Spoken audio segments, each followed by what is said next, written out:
Hello dear aspirants, આપ સર્વેનું અમારી YouTube channel game changing સાયકોલોજીમાં હાર્દિક સ્વાગત છે.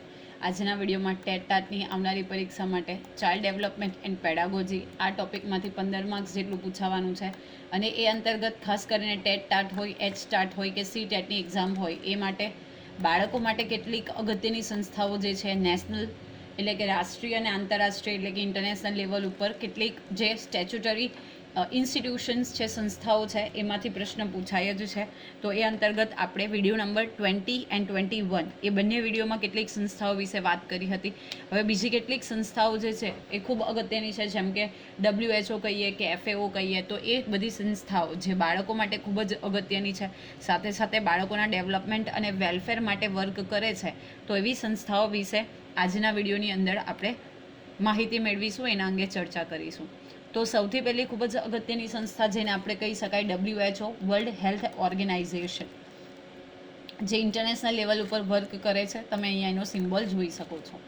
તો સંયુક્ત રાષ્ટ્ર સંઘ એટલે કે યુનાઇટેડ નેશન્સની એક વિશિષ્ટ એજન્સી છે જે આંતરરાષ્ટ્રીય જાહેર આરોગ્ય એટલે કે ઇન્ટરનેશનલ પબ્લિક હેલ્થ માટે કાર્ય કરે છે. ઓકે, તો આ WHO જે છે, વર્લ્ડ હેલ્થ ઓર્ગેનાઇઝેશન, એક યુનાઇટેડ નેશન્સની વિશિષ્ટ એજન્સી છે. અને એ શું કરે છે? આંતરરાષ્ટ્રીય એટલે કે ઇન્ટરનેશનલ લેવલ ઉપર જાહેર આરોગ્ય એટલે કે ઇન્ટરનેશનલ પબ્લિક હેલ્થ માટે કાર્ય કરે છે. સ્થાપના જોઈએ આપણે તો 7 એપ્રિલ 1948ના દિવસે આ WHO એટલે કે વર્લ્ડ હેલ્થ ઓર્ગેનાઇઝેશનની સ્થાપના થયેલી છે અને આ દિવસને વિશ્વ આરોગ્ય દિવસ તરીકે ઉજવવામાં આવે છે. એટલે એવરી યર 7th એપ્રિલ જે છે એને આપણે વર્લ્ડ હેલ્થ ડે તરીકે સેલિબ્રેટ કરીએ છીએ, કારણ કે WHOની ત્યારે સ્થાપના થયેલી હતી. ખૂબ અગત્યનું છે એનું મુખ્ય મથક એટલે કે હેડક્વાર્ટર HQ ક્યાં આવેલું છે? તો WHOનું જે HQ છે, હેડક્વાર્ટર છે, એ સ્વિટ્ઝરલેન્ડના જીનીવા ખાતે આવેલું છે. તો આ ખૂબ જ અગત્યનું છે કે એનું જે હેડક્વાર્ટર છે એ જીનીવા સ્વિટ્ઝરલેન્ડ ખાતે આવેલું છે. ઉદ્દેશની વાત કરીએ તો આપણે હમણાં જ જોયું કે વિશ્વના તમામ લોકો માટે આરોગ્યનું સર્વોચ્ચ સંભવિત સ્તર પ્રાપ્ત કરવું. વિશ્વના દરેકે દરેક લોકો છે એમનું આરોગ્ય એટલે કે એમની હેલ્થ સારું રહે અને એ માટે સર્વોચ્ચ સ્તર એટલે કે એકદમ હાઈએસ્ટ લેવલ અચીવ કરવું એ આ WHOનો મુખ્ય એમ છે, મુખ્ય ઉદ્દેશ્ય છે. વ્યાખ્યા જોઈએ તો WHO મુજબ આરોગ્ય એટલે શું, એટલે હેલ્થ એટલે શું? સો અકોર્ડિંગ ટુ WHO માત્ર રોગ અથવા અશક્તતાની ગેરહાજરી જ નહીં, પરંતુ પૂર્ણ શારીરિક, માનસિક અને સામાજિક સુખાકારીની સ્થિતિ. તો આ પણ અગત્યનું છે કે WHO જે છે, વર્લ્ડ હેલ્થ ઓર્ગેનાઇઝેશન, એ આરોગ્યની વ્યાખ્યા આપતા એવું કહે છે કે માત્ર કોઈ રોગ હોવો એટલે કે ડિસીઝ હોવો અને અશક્તતા એટલે કે આપણે એવું કહી શકીએ વીકનેસ હોવી એ નથી શરીરમાં, એને જ આપણે ફક્ત આરોગ્ય નહીં કહી શકીએ, પરંતુ સંપૂર્ણ શારીરિક રીતે, સાથે સાથે માનસિક રીતે અને સામાજિક રીતે પણ જો સુખાકારીની સ્થિતિ હોય, બધી રીતે ડેવલપમેન્ટ હોય, બધી રીતે પોઝિશન સારી હોય, તો એને આપણે આરોગ્ય તરીકે ઓળખી શકીએ. એના હેડ જે છે, વડા, એની વાત કરીએ તો એને ડિરેક્ટર જનરલ તરીકે ઓળખવામાં આવે છે. તો જો કરંટ આપણે ડિરેક્ટર જનરલની વાત કરીએ તો ડૉક્ટર ટ્રેડોસ અર્ધાનોમ બ્રેદેસિયસ. ઓકે, તો અત્યારે જે ડિરેક્ટર જનરલ છે WHOના, એ વ્યક્તિનું નામ પણ તમે યાદ રાખી શકો. નેક્સ્ટ જોઈએ એના મુખ્ય કાર્ય અને જવાબદારી એટલે કે કયા કયા વર્ક કરે છે અને સાથે સાથે એની રિસ્પોન્સિબિલિટીઝ કઈ કઈ છે. તો WHO જે છે એ વિશ્વભરમાં આરોગ્ય સંબંધિત પ્રવૃત્તિઓનું સંકલન કરે છે અને સાથે સાથે નેતૃત્વ પૂરું પાડે છે. જે કોઈ હેલ્થ રિલેટેડ એક્ટિવિટીઝ છે તો એને મેન્ટેન કરે છે અને સાથે સાથે એને એક નેતૃત્વ એટલે કે લીડરશિપ પૂરી પાડે છે. તો સૌપ્રથમ આપણે જોઈએ આંતરરાષ્ટ્રીય આરોગ્યના ધોરણો નક્કી કરવા એટલે સેટિંગ સ્ટેન્ડર્ડ્સ. તો જે રોગોની રોકથામ, નિદાન, સારવાર અને નિયંત્રણ માટેના વૈશ્વિક ધોરણો, માર્ગદર્શિકા અને તકનીકી સાધનો વિકસાવે છે. શું કરે છે? રોગને કેવી રીતે તમે રોકી શકો, એનું નિદાન, ટ્રીટમેન્ટ કેવી રીતે કરી શકાય, સારવાર અને નિયંત્રણ કેવી રીતે કરી શકાય, એ માટેના વૈશ્વિક ધોરણો એટલે કે વિશ્વના લેવલ ઉપર, ઇન્ટરનેશનલ લેવલ ઉપર એના ધોરણો નક્કી કરે છે. સાથે સાથે માર્ગદર્શન પૂરું પાડે છે વિશ્વના તમામ દેશોને અને જે કોઈ ટેકનિકલ ટૂલ્સની રિક્વાયરમેન્ટ છે તો એ પણ વિકસાવે છે. આમાં આંતરરાષ્ટ્રીય રોગ વર્ગીકરણ એટલે કે CID જાળવવાનો પણ સમાવેશ થાય છે. International disease classification. ઓકે, તો એનો પણ સમાવેશ થાય છે. નેક્સ્ટ છે આરોગ્ય કટોકટીનો પ્રતિસાદ એટલે કે emergency response.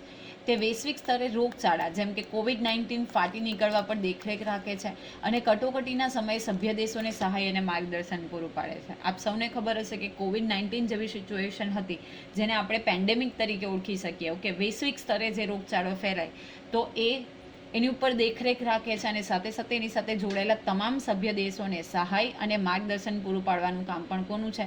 WHO, world health ઓર્ગેનાઇઝેશનનું છે, જેનું અહીંયા એક્ઝામ્પલ આપેલું છે COVID-19. નેક્સ્ટ છે સાર્વત્રિક આરોગ્ય કવરેજ એટલે કે યુનિવર્સલ હેલ્થ કવરેજ UHC. તો WHO નો મુખ્ય ધ્યેય એ સુનિશ્ચિત કરવાનો છે કે દરેક વ્યક્તિને કોઈ પણ નાણાકીય મુશ્કેલી વિના જરૂરી આરોગ્ય સેવાઓ મળી રહે. ઓકે, કોઈ વ્યક્તિને નાણાકીય મુશ્કેલી છે તો એ મુશ્કેલી વિના એને આરોગ્યની જરૂરી સેવાઓ મળી રહે તો એ નક્કી કરવાનો અને એ સુનિશ્ચિત કરવાનો જે એમ છે, હેતુ છે, એ કોનો છે? આ WHO નો છે. જો આપણે ત્યાં પણ સરકાર જે છે આ દિશાની અંદર આગળ વધી રહી છે કે દરેક વ્યક્તિને શું થાય, નાણાકીય મુશ્કેલી વગર આરોગ્યની જે બેઝિક રિક્વાયરમેન્ટ છે સાથે સાથે જે સર્વિસીસ છે એ અવેલેબલ થઈ જાય. નેક્સ્ટ છે રોગ નાબૂદી અને નિયંત્રણ એટલે કે ડિસીઝ કંટ્રોલ. તો તે પોલિયો, શીતળા જેવા ગંભીર રોગોને દૂર કરવા માટે વૈશ્વિક ઝુંબેશ ચલાવવામાં મદદ કરે છે. ઓકે, પોલિયો છે, શીતળા છે જેવા ગંભીર રોગો છે એને દૂર કરવા માટે વૈશ્વિક ઝુંબેશ ચલાવી શકાય. વિશ્વભરમાં દરેક વ્યક્તિ અને દરેક દેશ આ પોલિયો, શીતળા જેવી બીમારીથી દૂર રહે. ઓકે, એક પણ કેસીસ નહીં આવે તો એ જોવાનું કામ પણ અને એ માટે જે કેમ્પેન્સ કરવાના છે તો એ ચલાવવામાં પણ કોણ મદદ કરે છે? WHO મદદ કરે છે. નેક્સ્ટ છે તકનીકી સહાય એટલે કે ટેકનિકલ આસિસ્ટન્સ. તો દરેક સભ્ય દેશોને તેમની જાહેર આરોગ્ય પ્રણાલીઓ, પ્રાથમિક આરોગ્ય સંભાળ અને આરોગ્ય કર્મચારીઓની તાલીમ મજબૂત કરવા માટે તકનીકી અને નીતિ વિષયક સહાય પૂરી પાડે છે. સાથે સાથે જેટલા સભ્ય દેશો છે એને જે જાહેર આરોગ્યની પ્રણાલી છે એટલે કે સિસ્ટમ્સ છે, સાથે સાથે પ્રાથમિક આરોગ્યની સંભાળ કેવી રીતે લઈ શકાય અને આરોગ્ય કર્મચારીઓ જે છે, ઓકે, જે હેલ્થ એટલે કે બેઝિકલી આપણે એવું કહી શકીએ કે જે આરોગ્યની સાથે હેલ્થની સાથે સંકળાયેલા જેટલા પણ વર્કર્સ છે તો એને પણ તાલીમ આપવાનું, ટ્રેનિંગ આપવાનું કામ કોણ કરે છે? WHO કરે છે. હવે ભારત પણ આ WHO નું સક્રિય સભ્ય છે એટલે કે આપણે પણ WHOના એક્ટિવ મેમ્બર્સ છે. WHOની જે દક્ષિણ પૂર્વ એશિયા માટેની પ્રાદેશિક કચેરી છે તેનું મુખ્ય મથક જે છે એ નવી દિલ્હી ખાતે આવેલું છે. તો આ પણ અગત્યનું છે કે દક્ષિણ પૂર્વ એશિયા માટેની જે રિજનલ ઓફિસ છે એનું મુખ્ય મથક ક્યાં આવેલું છે? તો નવી દિલ્હી ખાતે આવેલું છે. તો WHO એટલે કે વર્લ્ડ હેલ્થ ઓર્ગેનાઇઝેશન. નેક્સ્ટ સંસ્થા જોઈએ United Nations Development Programme that is UNDP. તો અહીંયા તમે એનો સિમ્બોલ પણ જોઈ શકો છો, સંયુક્ત રાષ્ટ્ર વિકાસ કાર્યક્રમ. તો UNDP એ સંયુક્ત રાષ્ટ્ર સંઘ એટલે કે UN, યુનાઇટેડ નેશન્સની સૌથી મોટી અને મુખ્ય વિકાસ એજન્સી છે જે વિશ્વભરમાં ગરીબી ઘટાડવા, અસમાનતા દૂર કરવા અને માનવ વિકાસને પ્રોત્સાહન આપવા મદદ કરે છે. ઓકે, UNની જો સૌથી મોટી અને મુખ્ય વિકાસ એજન્સી કહીએ તો એ છે UNDP કે યુનાઇટેડ નેશન્સ ડેવલપમેન્ટ પ્રોગ્રામ એટલે કે રાષ્ટ્રીય સંયુક્ત રાષ્ટ્ર વિકાસ કાર્યક્રમ. તો જે શું કરે છે? વિશ્વભરમાં ગરીબી ઘટાડવું એટલે કે પોવર્ટી એલિવિએશનના પ્રોગ્રામ્સ કરે, સાથે સાથે અનઇક્વાલિટી છે, અસમાનતા દૂર કરવું અને જે હ્યુમન રાઇટ્સ છે એને પ્રોત્સાહન આપવા માટેનું કાર્ય આ UNDP કરે છે. સ્થાપના જોઈએ તો સ્થાપના ક્યારે થઈ હતી? તો 22 નવેમ્બર 1965ના રોજ આ UNDPની સ્થાપના થઈ હતી. મુખ્ય મથક એટલે કે HQ હેડક્વાર્ટર ક્યાં આવેલું છે? તો ન્યુયોર્ક સિટી USAની અંદર આવેલું છે. ઉદ્દેશની વાત કરીએ તો ગરીબી નાબૂદ કરવી, અસમાનતા ઘટાડવી અને દેશોને આંચકાઓ સામે ટકી રહેવા માટે સક્ષમ બનાવીને ટકાઉ માનવ વિકાસ, સસ્ટેનેબલ હ્યુમન ડેવલપમેન્ટ હાંસલ કરો. જો આ ખૂબ અગત્યનું છે. તમે જોયું હશે તો કદાચ તમને ખબર હશે તો આ સસ્ટેનેબલ હ્યુમન ડેવલપમેન્ટનો કોન્સેપ્ટ અત્યારે ખૂબ અગત્યનો છે. વિકાસ કરવો પણ સાથે સાથે ટકાઉ વિકાસ કરવો. ઓકે, કોઈને ખબર હોય કે આ સસ્ટેનેબલ હ્યુમન ડેવલપમેન્ટ જે છે એના કેટલા ગોલ્સ છે જે ઇન્ટરનેશનલ લેવલ ઉપર આપવામાં આવે, જેમ કે એજ્યુકેશન છે, પ્યોર ડ્રિંકિંગ વોટર ફેસિલિટી આપવી, એજ્યુકેશન પ્રોવાઈડ કરવું, હેલ્થ ફેસિલિટીઝ આપવી, સેનિટેશન આપવું, જેન્ડરમાં ઇક્વાલિટી આપવી. આ બધા જે છે સસ્ટેનેબલ ગોલ્સ છે જે દરેક રાષ્ટ્રએ અચીવ કરવાના હોય છે. ઓકે, કાર્યક્ષેત્રની વાત કરીએ તો 170થી વધુ દેશો અને પ્રદેશોમાં આજે UNDP છે એ કાર્યરત છે. મુખ્ય પહેલી વાત કરીએ તો દર વર્ષે માનવ વિકાસ અહેવાલ એટલે કે હ્યુમન ડેવલપમેન્ટ રિપોર્ટ જે છે HDR એ પ્રકાશિત કરે છે, જે માનવ વિકાસ સૂચકાંક એટલે કે હ્યુમન ડેવલપમેન્ટ ઇન્ડેક્સને રજૂ કરે છે. જો આ હ્યુમન ડેવલપમેન્ટ ઇન્ડેક્સ કોઈને ખબર હોય તો કયો દેશ જે છે એ HDIમાં ફર્સ્ટ રેન્ક ઉપર છે? અને કયો દેશ જે છે લાસ્ટ રેન્ક ઉપર છે એ તમે કમેન્ટ કરી શકો છો. ઓકે, ભણવામાં પણ આવે છે અને 10thના સોશિયલ સાયન્સની અંદર આખું ચેપ્ટર આપેલું છે. અને ટેટની એક્ઝામ છે તો એમાંથી ઓફકોર્સ સીધી વસ્તુ છે કે ટેક્સ્ટબુકનું કન્ટેન્ટ પણ પૂછાય છે. તો આ HDI જે છે હ્યુમન ડેવલપમેન્ટ ઇન્ડેક્સ, અને સાથે સાથે આપણો ઇન્ડિયાનો ઇન્ડેક્સ કેટલો છે એની પણ આપણને એનો પણ ખ્યાલ હોવો જોઈએ. તો જેમને ખબર હોય એ કમેન્ટ બોક્સમાં એ અંગે કમેન્ટ કરી શકે છે. ઓકે, તો જે હ્યુમન ડેવલપમેન્ટ ઇન્ડેક્સ છે તો એ પણ કોણ રજૂ કરે છે? આ UNDP રજૂ કરે છે. હવે ભારત અને ગુજરાતના પરિપ્રેક્ષ્યમાં આપણે યુનાઇટેડ નેશન્સ ડેવલપમેન્ટ પ્રોગ્રામ એટલે કે UNDPની વાત કરીએ તો ભારતમાં UNDP જે છે એ 1951થી કાર્યરત છે. અને રાષ્ટ્રીય પ્રાથમિકતાઓ જેમ કે ગરીબી નાબૂદી એટલે કે પોવર્ટી એલિવિએશન, આબોહવાનું કાર્ય, લિંગ સમાનતા અને જાહેર સેવા પ્રદાન કરતી સંસ્થાઓને મજબૂત કરવા ઉપર ધ્યાન કેન્દ્રિત કરે છે. ઓકે, જે પબ્લિક વર્ક માટેની જે જાહેર સેવા પ્રદાન કરતી સંસ્થાઓ છે, ઇન્સ્ટિટ્યુશન્સ છે પબ્લિક વેલફેર માટે, તો એ સાથે સાથે પોવર્ટી એલિવિએશન, જે ક્લાઇમેટ રિલેટેડ ઇશ્યુઝ છે એ, અને સાથે સાથે જેન્ડર ઇક્વાલિટી છે તો એના માટે ધ્યાન કેન્દ્રિત કરે છે. ગુજરાતની વાત કરીએ તો UNDP એ ભૂતકાળમાં ગુજરાતમાં પણ વિવિધ વિકાસલક્ષી પ્રવૃત્તિઓ અને અહેવાલો પર કામ કર્યું છે. દાખલા તરીકે Gujarat institute of disaster management GIDM અને UNDP વચ્ચે આપત્તિ જોખમ વ્યવસ્થાપન એટલે કે DRM પર ક્ષમતા વિકાસ માટે કરાર પણ થયેલો છે. તો ગુજરાતની અંદર આપણે વાત કરીએ તો Gujarat institute of disaster management અને ડિઝાસ્ટર વ્યવસ્થાપન જે છે, ઓકે, તો એના માટે આપણે શું કરેલો છે? કરાર પણ કરેલો છે. તો આ પણ અગત્યનું છે કે UNDP જે છે એ વૈશ્વિક લેવલ ઉપર અને સાથે સાથે આપણે ભારત પણ એનો એક્ટિવ મેમ્બર છે. નેક્સ્ટ છે FAO, ખૂબ જ અગત્યની સંસ્થા આપણે કહી શકાય, Food and Agriculture Organisation of the United Nation, સંયુક્ત રાષ્ટ્રનો ખાદ્ય અને કૃષિ સંગઠન. તો FAO સંયુક્ત રાષ્ટ્ર સંઘની એક વિશેષ એજન્સી છે જે ભૂખમરો નાબૂદ કરવા, પોષણ સુધારવા અને કૃષિ ઉત્પાદકતા વધારવા માટે આંતરરાષ્ટ્રીય પ્રયાસોનું નેતૃત્વ કરે છે. રાઈટ, તો એ પણ એક એક્સ્ટ્રા વિશેષ ખૂબ જરૂરી એજન્સી તરીકે ઓળખી શકીએ. ભૂખમરો નાબૂદ કરો કે સ્ટાર્વેશન જે છે એ નાબૂદ કરવું, પોષણ સુધારવું અને સાથે સાથે કૃષિ ઉત્પાદકતા વધારવી એ અંગે આંતરરાષ્ટ્રીય પ્રયાસો બતાવે છે. તમને બધાને ખબર હશે તો ભારત અને ગુજરાતની અંદર પણ જે કુપોષણ જે છે એનો રેટ ખૂબ ઊંચો છે. ઓકે, માલ ન્યુટ્રિશન જે છે એ આપણે ત્યાં વધારે પ્રમાણમાં જોવા મળે છે. એટલા માટે સરકાર દ્વારા જે આંગણવાડીમાં બાળકો ભણે છે તો એની સાથે સુમૂલની સાથે કોન્ટ્રાક્ટ કરેલો છે અને એમને જે શું કહેવાય આપણે મિલ્ક જે છે એ પ્રોવાઈડ કરવામાં આવે છે. રાઈટ, અને સ્પેશિયલ ફ્લેવરવાળું જેમાં ફેટનું પ્રમાણ જે છે એ ખૂબ વધુ હોય છે જેથી કરીને બાળકોને યોગ્ય પોષણ મળી રહે.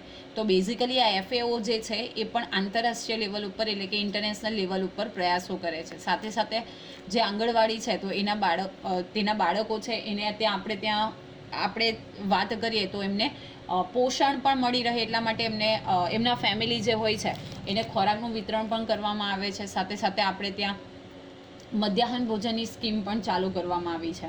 તો એનાથી બાળકો જે છે એને હેલ્ધી ફૂડ મળે અને અઠવાડિયાનું જે મેનુ હોય એ ફિક્સ હોય, જેમાં સુખડી, મગ હોય, મગના ફાળાની ખીચડી હોય, એ બધી વસ્તુ જે છે એકદમ સમતોલ ડાયટ જે છે એ પ્રોવાઈડ કરવામાં આવે છે. હવે FAO જોઈએ તો તમે અહીંયા એનો સિમ્બોલ જોઈ શકો છો. તો એની સ્થાપનાની આપણે વાત કરીએ તો 16 ઓક્ટોબર 1945ના દિવસે વિશ્વ ખાદ્ય દિવસ એટલે કે 16 ઓક્ટોબર 1945ના દિવસે આ જે સંસ્થા છે FAO એની સ્થાપના કરવામાં આવી છે અને એટલા માટે 16 ઓક્ટોબરના દિવસને વિશ્વ ખાદ્ય દિવસ એટલે કે વર્લ્ડ ફૂડ ડે તરીકે ઉજવવામાં આવે છે. તો સ્થાપના યાદ રાખવાની છે 16 ઓક્ટોબર 1945 અને એટલા માટે 16 ઓક્ટોબરના દિવસને આપણે વિશ્વ ખાદ્ય દિવસ વર્લ્ડ ફૂડ ડે તરીકે ઉજવીએ છીએ. મુખ્ય મથકની વાત કરીએ હેડક્વાર્ટર તો એ રોમ ઇટલી ખાતે એનું HQ એટલે કે હેડક્વાર્ટર આવેલું છે.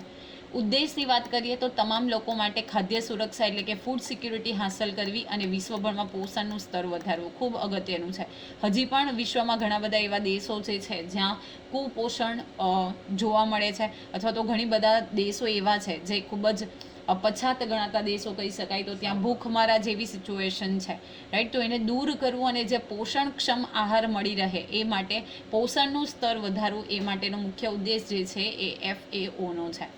સાથે સાથે કાર્યક્ષેત્રની વાત કરીએ તો 194 સભ્ય દેશો અને એક સભ્ય સંસ્થા દેટ ઇઝ યુરોપિયન યુનિયન સાથે કાર્યરત છે. ઓકે, તો એક સભ્ય સંખ્યા જે છે યુરોપિયન યુનિયન અને 194 જેટલા જે દેશો છે એ એના મેમ્બર કન્ટ્રીઝ છે, એટલે કે સભ્ય દેશો છે. મુખ્ય પહેલી વાત કરીએ તો ગરીબી નાબૂદ કરવી એટલે કે પોવર્ટી એલિવિએશન પ્રોગ્રામ્સ, કૃષિ એટલે કે એગ્રીકલ્ચર, વન સંવર્ધન એટલે કે ફોરેસ્ટ્રી અને મત્સ્ય ઉદ્યોગ એટલે કે ફિશરીઝ ને ટકાઉ રીતે વિકસાવવામાં મદદ કરવી. જો ખાલી વિકાસ નહીં પણ ટકાઉ રીતે, પર્યાવરણને નુકસાન કર્યા વગર જ્યારે તમે કંઈક હાંસલ કરો છો તો એને આપણે ટકાઉ સસ્ટેનેબલ ડેવલપમેન્ટ તરીકે ઓળખીએ. ઓકે, જે કોઈ જરૂરિયાતની પૂર્તિ કરવાની છે પણ સાથે સાથે પર્યાવરણ કે આજુબાજુની વસ્તુઓને કુદરતને નુકસાન ન થાય એવી રીતે જ્યારે આપણે કોઈ ડેવલપમેન્ટ કરીએ તો એને આપણે ટકાઉ વિકાસ સસ્ટેનેબલ ડેવલપમેન્ટ, જે અત્યારે ખૂબ જ ચર્ચામાં પણ છે, તો એ વિકસાવવામાં મદદ કરવું એ એની મુખ્ય પહેલ છે FAOની. હવે FAOના મુખ્ય કાર્ય અને પ્રાથમિકતાઓ વિશે જોઈએ તો FAO તેના સભ્ય દેશોને ભૂખમરો, અયોગ્ય પોષણ અને ટકાઉ કૃષિ પ્રણાલીઓ એટલે કે સસ્ટેનેબલ એગ્રીકલ્ચરલ સિસ્ટમ સંબંધિત પડકારોનો સામનો કરવામાં મદદ કરવા માટે નીતિ વિષયક સહાય અને તકનીકી સહાય પૂરી પાડે છે. ઓકે, જે ભૂખમરો, અયોગ્ય પોષણ એટલે કે જે કુપોષણથી પીડાય છે અને સાથે સાથે સસ્ટેનેબલ એગ્રીકલ્ચરલ સિસ્ટમ તમે કેવી રીતે ડેવલપ કરી શકો અને જે ચેલેન્જીસ છે એને કેવી રીતે આપણે ઓવરકમ કરી શકીએ તો એ અંગેની નીતિ વિષયક સલાહ આપવી, સાથે સાથે ટેકનિકલ હેલ્પ પૂરી પાડવાનું કામ કોનું છે? FAOનું છે. એમાં સૌપ્રથમ કાર્યની આપણે વાત કરીએ તો ખાદ્ય સુરક્ષા અને પોષણ એટલે કે ફૂડ સિક્યુરિટી એન્ડ ન્યુટ્રિશન. તો ભૂખમરો અને કુપોષણ ઘટાડવા માટેની નીતિઓ અને કાર્યક્રમો બનાવવા સરકારોને મદદ કરવી. કેવી રીતે તમે ભૂખમરો જે છે સ્ટાર્વેશન એ ઘટાડી શકો અને કુપોષણ એટલે કે માલ ન્યુટ્રિશનનો જે રેશિયો છે એ ઘટાડી શકાય અને એ માટે આપણે કઈ નીતિ અને કયા કાર્યક્રમો બનાવાય તો એ અંગેની મદદ કરવા માટેની સરકારોને મદદ કરવી એ તેનું મુખ્ય કાર્ય છે. મેં થોડી મિનિટ પહેલાં જ કીધું કે આપણે ત્યાં પણ આંગણવાડીના બાળકો જે છે એને જે દૂધ પ્રોવાઈડ કરવામાં આવે છે, સાથે સાથે જે રાશનની શોપ છે તો ત્યાંથી એટલે કે જે આપણે એવું કહીએ સસ્તા દરે જે અનાજનું વિતરણ કરવામાં આવે છે જેથી કરીને કોઈ લોકો જે છે એ ભૂખમારાથી નહીં પીડાય અને ઇવન કુપોષણથી નહીં પીડાય. તો એની અંદર પણ ખૂબ જ સસ્તા દરે અનાજનું વિતરણ કરવામાં આવે છે રાશન શોપની અંદર. સાથે સાથે આપણે વાત કરીએ તો અંત્યોદય માટે એટલે કે જે BPL કેટેગરી છે તો એના માટે પણ આપણે ત્યાં રાશન કાર્ડ માટેની સ્પેશિયલ વ્યવસ્થા કરવામાં આવી છે. તો આ બધી જ વસ્તુઓનો આધાર લઈને મા અન્નપૂર્ણા યોજના ચલાવવામાં આવે છે, જેમાં ખૂબ જ લિમિટેડ પૈસાની અંદર લગભગ 10 રૂપિયા જેટલામાં તમને ફૂલ ડીશ જે છે એ અવેલેબલ કરાવવામાં આવે છે, તો જેથી કરીને ભૂખમરો અને સાથે સાથે આપણે કુપોષણ ઘટાડી શકીએ. તો આવા કાર્યક્રમો બનાવવામાં સરકારને શું કરે છે? આ FAO જે છે એ મદદ કરે છે. પછી છે આહારની ગુણવત્તા સુધારવા અને પોષણ સંબંધિત જાગૃતિ ફેરવવી. કેવી રીતે આહાર જે છે ફૂડ છે એની ગુણવત્તા આપણે સુધારી શકીએ અને સાથે સાથે પોષણ એટલે કે ન્યુટ્રિશન સંબંધિત જે જાગૃતિ છે, અવેરનેસ છે એ લોકોમાં ફેલાવવી, એ પણ કાર્ય FAOનું છે. નેક્સ્ટ છે કૃષિ અને ગ્રામીણ વિકાસ એટલે કે એગ્રીકલ્ચર એન્ડ રૂરલ ડેવલપમેન્ટ. જો આપણે હમણાં ફ્યુ મિનિટ્સ બેક વાત કરી APL અને BPLની, તો what is APL and what is BPL? જો કોઈ પણ દેશ છે ઓકે તો ત્યાં એક પોવર્ટી લાઇન એટલે કે ગરીબીની રેખા જે છે એ સેટ કરવામાં આવી હોય છે. માની લઈએ આપણે કે જેની ઇન્કમ 100 રૂપિયા છે તો એ 100 રૂપિયા આપણે સેટ કરેલી છે, દેટ ઇઝ પોવર્ટી લાઇન. તો 100 રૂપિયાથી ઇન્કમ જેની વધારે છે એને આપણે BPL કહીશું, એટલે કે 100 રૂપિયાથી જેની ઇન્કમ ઓછી છે તો એને આપણે BPL કહીશું, બિલો પોવર્ટી લાઇન. અને જેની ઇન્કમ 100થી વધારે છે એને APL એટલે કે અબોવ પોવર્ટી લાઇન તરીકે ઓળખીશું. તો આપણે ત્યાં BPL અને APL કેટેગરીના અલગ અલગ રાશન કાર્ડ્સની સિસ્ટમ પણ અવેલેબલ છે. નેક્સ્ટ છે કૃષિ અને ગ્રામીણ વિકાસ એગ્રીકલ્ચર એન્ડ રૂરલ ડેવલપમેન્ટ. તો ખેતીની પદ્ધતિઓ, સિંચાઈ અને બિયારણ સુધારવા માટે તકનીકી જાણકારી પૂરી પાડવી. જો પહેલાંના સમયમાં જે ખેતીની પદ્ધતિઓ હતી એ ટ્રેડિશનલ મેથડ્સ હતી. હવે આજે જે છે સિંચાઈ એટલે કે ઇરિગેશન, એમાં પણ સ્પ્રિંકલર એરિગેશન છે, ડ્રોપ એરિગેશન છે, સાથે સાથે બિયારણ સુધારવા તો હવે હાઇબ્રિડ જે સીડ્સ છે અવેલેબલ છે અને એવા પણ સીડ્સ અવેલેબલ છે જે નીમ કોટેડ હોય, જેનું તમે એક વખત વાવેતર કરો છો તો કોઈ પણ પ્રકારના જીવજંતુઓ જે છે એ બીને નહીં ખાઈ શકે. સાથે સાથે આપણે ત્યાં સંકરણ બિયારણ એટલે કે 2 જાતિના જે બિયારણ હોય એને મિક્સ કરી અને ત્રીજી જ જાતિનું બિયારણ પણ અવેલેબલ છે. તો આ બધું બિયારણની ક્વોલિટી સુધારવી હોય કે સિંચાઈની સુવિધાઓ હોય કે ખેતીની અલગ અલગ પદ્ધતિઓ હોય, સાથે સાથે કેવી રીતે તમે એડવાન્સ ટેકનોલોજીનો ઉપયોગ કરી અને કૃષિ કરી શકો તો એ અંગેની માહિતી પૂરી પાડવાનું કામ પણ આ FAOનું છે. નાના ખેડૂતો અને ગ્રામીણ સમુદાયોને સશક્ત બનાવવા ઉપર ધ્યાન કેન્દ્રિત કરવું. તો જે નાના ખેડૂતો છે એ અને સાથે સાથે ગ્રામીણ એટલે કે ગામડામાં રહેતા સમુદાયો છે તો એને માટે પણ બેઝિકલી એને સશક્ત બનાવવા ઉપર ધ્યાન કેન્દ્રિત કરવાનું કાર્ય FAOનું છે. આપણે ત્યાં પણ જે ખેડૂતો છે એના માટે જે કિસાન ક્રેડિટ યોજના અમલમાં છે. ઓકે, સરકાર દ્વારા ઘણા બધા રેડિયોના પ્રોગ્રામ છે, ટેલિવિઝનના પ્રોગ્રામ છે એ કરવામાં આવે છે. કૃષિ મેળાનું આયોજન કરવામાં આવે છે જ્યાં ખેડૂતોને સબસિડી પણ પ્રોવાઈડ થઈ શકે. નેક્સ્ટ છે સંસાધન વ્યવસ્થાપન એટલે કે રિસોર્સ મેનેજમેન્ટ. તો જમીન, પાણી, જંગલો અને માછલીના ભંડારનું ટકાઉ અને સંરક્ષણ કરવું. ઓકે, તો જમીન છે, પાણી છે, જંગલ છે, માછલીઓ છે, આ બધા જે છે આપણા રિસોર્સ છે. ઓકે, અને જે હિસાબથી, જે રેટથી આપણે રિસોર્સિસનો યુઝ કરી રહ્યા છે એ રેટથી ભવિષ્યની અંદર ખૂબ જ નજીકના ભવિષ્યમાં એ જે રિસોર્સિસ છે એ પૂરા થવાને આરે છે. તો આપણે કેવી રીતે એને પ્લાનિંગની સાથે યુઝ કરી શકીએ, કેવી રીતે એને બચાવી શકીએ, તો એ માટેની જાણકારી પણ પૂરી પાડવાનું કામ FAOનું છે. સાથે સાથે આબોહવા પરિવર્તન એટલે કે ક્લાઇમેટ ચેન્જ છે તો એને કૃષિ પરની અસરો ઘટાડવા માટેના પણ પ્રયાસ કરવામાં આવે છે.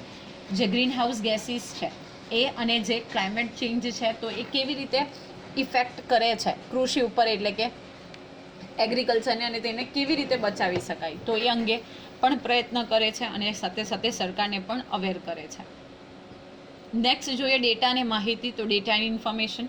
તો વૈશ્વિક કૃષિ, ખાદ્ય અને પોષણ સંબંધિત આંકડાઓ અને ડેટાઓનું સંકલન કરવું અને પ્રકાશિત કરવું જેનાથી નીતિ નિર્માણમાં મદદ મળે. સાથે સાથે વિશ્વના ફલક ઉપર જે કૃષિ છે એટલે એગ્રીકલ્ચર છે, ઓકે, ફૂડ છે, પોષણ છે, ન્યુટ્રિશન અંગેના ડેટા જે છે કલેક્ટ કરવા, સાથે સાથે એનું એનાલિસિસ કરવું જેનાથી શું થશે કે ભવિષ્યમાં કઈ રીતે આપણે નિર્ણયો લેવાના છે, કેવી સ્કીમ્સ બનાવવાની છે તો એ અંગે મદદ મળે.